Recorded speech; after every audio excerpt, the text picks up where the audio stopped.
नमस्कार, आप देख रहे हैं दैनिक साथी हरियाणा। साथियों, रेवाड़ी में 200 बेड अस्पताल निर्माण का मामला पूरी तरह से गरमाया हुआ है। पहले रेवाड़ी नगर परिषद चेयरपर्सन के नेतृत्व में पार्षदों सहित कई सामाजिक संगठनों के लोगों ने जिला सचिवालय में अस्पताल रेवाड़ी शहर में ही बनवाने की मांग को लेकर ज्ञापन दिया था। वहीं रविवार को रामगढ़ में अस्पताल निर्माण की पुरजोर वकालत करते हुए धरने से जुड़े लोगों ने प्रेस वार्ता कर अपने तथ्य बताए। आखिर अस्पताल रामगढ़ में ही क्यों बने? वहीं दावा किया कि 11 नवंबर को मुख्यमंत्री ने उनको वार्ता के लिए बुलाया है। सूत्रों के हवाले से खबर है कि इसी दिन अस्पताल निर्माण आखिर कहां होगा, इस पर सीएम बड़ा फैसला ले सकते हैं। सूत्रों की माने तो सीएम इसी दिन स्वास्थ्य मंत्री व रेवाड़ी विधायक के साथ भी इस मसले पर चर्चा कर सकते हैं। ऐसे में 11 नवंबर रेवाड़ी के लिए बेहद महत्वपूर्ण है कि रेवाड़ी जिला पिछले 140 दिन से NH 71 भगवानपुर की जो पंचायती जमीन है उसके ऊपर हॉस्पिटल बनाने की मांग को लेकर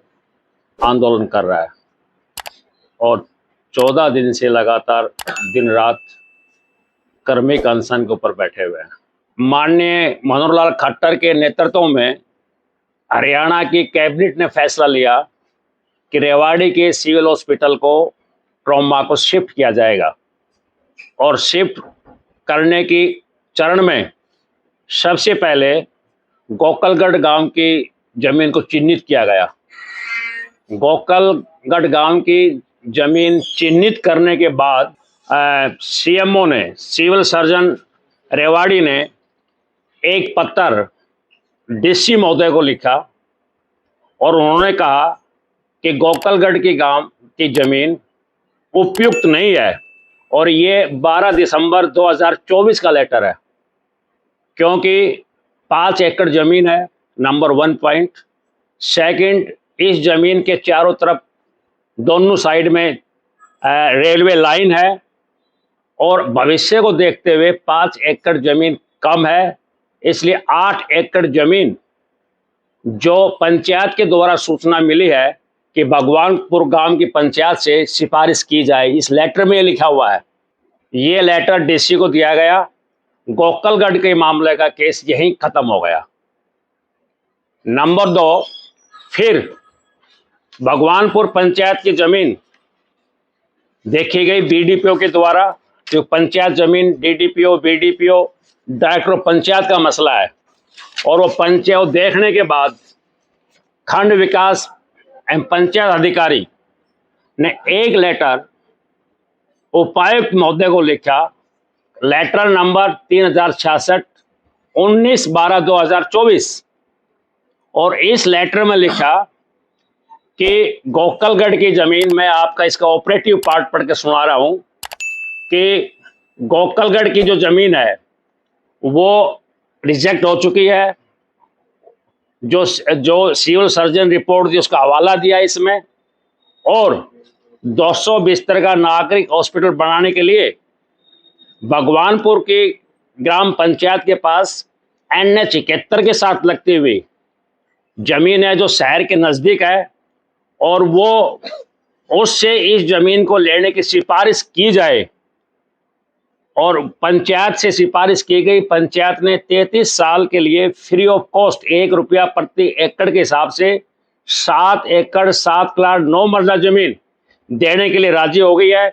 हम ये जानना चाहते हैं कि राव साहब का वहां प्रोमिस है, तो भगवानपुर NH 71 के ऊपर जो पहले जो प्रक्रिया लास्ट फेज में आ चुकी थी उसको भी हेल्ड क्यों किया गया? जब हम ये जानने के लिए गए, जानना हमारा अधिकार है, हमारे जनप्रतिनिधि है, हमारी बात को सुना नहीं गया, हमसे मिला नहीं गया। वो आप जानते हैं हमारे बारे में एक प्रचार चलाया जा रहा है। NH 71 ये भगवानपुर के लोग हॉस्पिटल की मांग कर रहे हैं, जिद कर रहे हैं। ये भगवानपुर में हॉस्पिटल नहीं बन रहा है, ये हॉस्पिटल ये NH 71 के पास बन रहा है।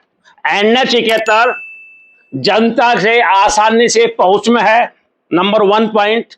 उसके इस साइड अर्बन शुरू हो गया, कॉलोनी शुरू हो गई, अप्रूव्ड है, एक अनअप्रूव्ड है। उसके उस साइड जो प्रिंस होटल बना हुआ है उस साइड पंचायत की जमीन है। Number 1 point.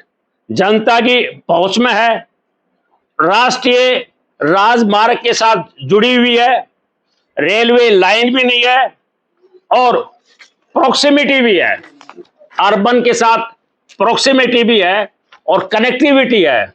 अगर वहां कोई हुआ बीमार, रोहतक पीजीआई जा सकता है, जयपुर जा सकता है, दिल्ली जा सकता है। तो इसलिए, और रेवाड़ी के इस साइड में पूर्व साइड में वहां अगर हॉस्पिटल ट्रॉमा सेंटर अगर बनेगा तो रेवाड़ी के बहुत बड़े हिस्से को और इस ग्रामीण जीवन को पटौदी तक फायदा होगा, क्योंकि यहां माजरा आ चुकी है।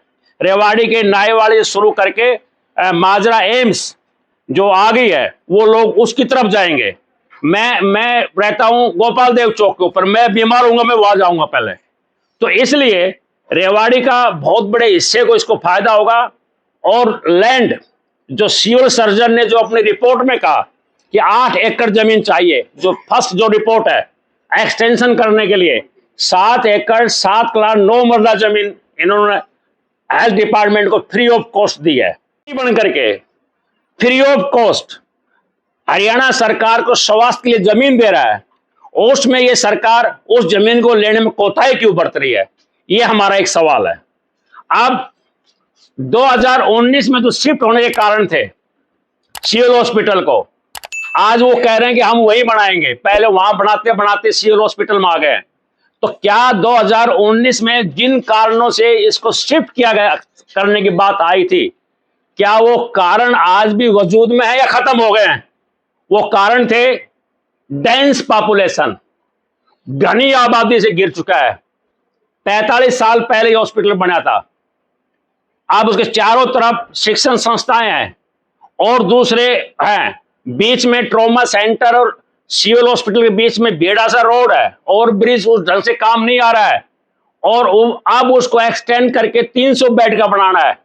तो इसलिए लो लेवल के ऊपर है, अगर लेवल को ऊंचा उठाया जाएगा मोहल्ला डूब जाएगा, लेवल नीचा रखा जाएगा तो वो काम नहीं आएगा, बरसात में जोड़ बन जाता है सिविल हॉस्पिटल। जो कारण उस दिन थे, क्या वो कारण आज भी है या वो खत्म हो गए हैं? वो कहते हैं कि जिला मुख्यालय के ऊपर होना चाहिए, गाइडलाइन प्रोक्सिमिटी शब्द कहती है, नजदीक होना चाहिए। नू जिला के अंदर जो सिविल हॉस्पिटल है वो मांडाखेड़ा गांव में है, वो नू में नहीं है। अभी अभी सरकार ने, इसी हरियाणा गवर्नमेंट ने आसंद के अंदर सिविल हॉस्पिटल के अलावा 200 बेड का हॉस्पिटल बनाने की मंजूरी दी है। अभी अभी की बात कह रहा हूं मैं। तो क्या वह हॉस्पिटल नहीं बन सकता? तो इसलिए ये जो बातें आ रही है, हमारी आवाज को दबाने के भरसक प्रयास किए जा रहे हैं। हम ये कहते हैं कि हमारा जो केस है वो एकदम सही है, परंतु एक दुख की बात है कि हमारे कुछ चेयरपर्सन ने यह ज्ञापन दिया। अभी ज्ञापन देने का उनका राइट है, उनकी मांग उठाने का राइट है, परंतु हम चेयरपर्सन से एक बात पूछते हैं, वो जनप्रतिनिधि हैं, कि जब भगवानपुर गांव ने 10 एकड़ जमीन रेवाड़ी की प्यास बुझाने के लिए दे दी, तो आपने एक शब्द भी धन्यवाद का नहीं कहा आज तक उनको। संघर्ष कमेटी मुख्यमंत्री से मिल रही है, हमको मुख्यमंत्री के दरबार में जाना पड़ा, हम पीछे भी गए थे, हम 11 को फिर बुलाए। उस टाइम फैक्टर को आप देखें कि इस मामले को डायलूट करने के लिए, इस मामले से लोगों का ध्यान बटाने के लिए जो ज्ञापन दिया गया है, कम से कम हम आज भी ये कह रहे हैं कि आप धरना पाइए, तमाम बुद्धिजीवी लोग, तमाम लोग आओ। ये रेवाड़ी शहर और देहात के बीच में जो माइनर एक लाइन खींच करके और मामले को डायलूट करने की जो कोशिश की जा रही है, हम इसकी सख्त निंदा करते हैं। रेवाड़ी हमारी है। सुनिए, अगर वो ज्यादा मोस्ट सुटेबल जगह है, हमें कोई इतराज नहीं है, भगवानपुर के हम बंधे हुए नहीं है। अगर वो मोस्ट सुटेबल जगह नहीं है, सरकारी गाइडलाइन से बाहर भगवानपुर की अन्य चिकित्सक जा रहा है, हमें कोई इतराज नहीं है। परंतु मैं ये कह रहा हूं कि आप ये सवाल उनसे पूछना चाहिए, और उन्होंने ये कहा कि मुझसे उम्मीद ना करें। तो एक लोकतांत्रिक देश के अंदर जो वीडियो आप देखे हैं, एक मंत्री ये कहता है मुझसे उम्मीद ना करें आप, और मेरी 60% वोट दी, 40 नहीं दी। क्या हॉस्पिटल 60 और 40 के बीच का है?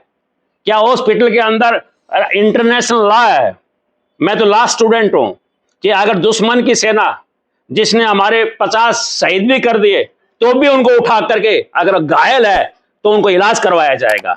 ये इंटरनेशनल लॉ है। 40 ने वोट नहीं दी तो क्या खामियाजा जनता घूमेगी? क्या ये हॉस्पिटल किसी एक के लिए है?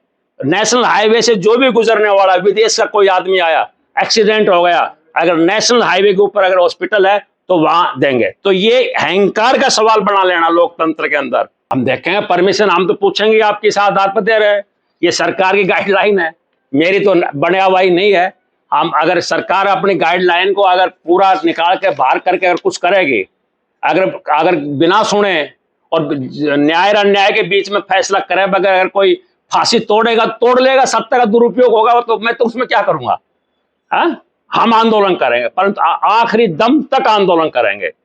5 साल हमने एम्स के लड़े, हमारे अध्यक्ष बैठे हैं कैलाशन, हमारे सैन बैठे हैं ओम प्रकाश सैन, तब भी यही बात आई थी, तब भी बैरियावास आया, फलाना आया, धिकड़ आया, वहां बढ़ाएंगे एम्स।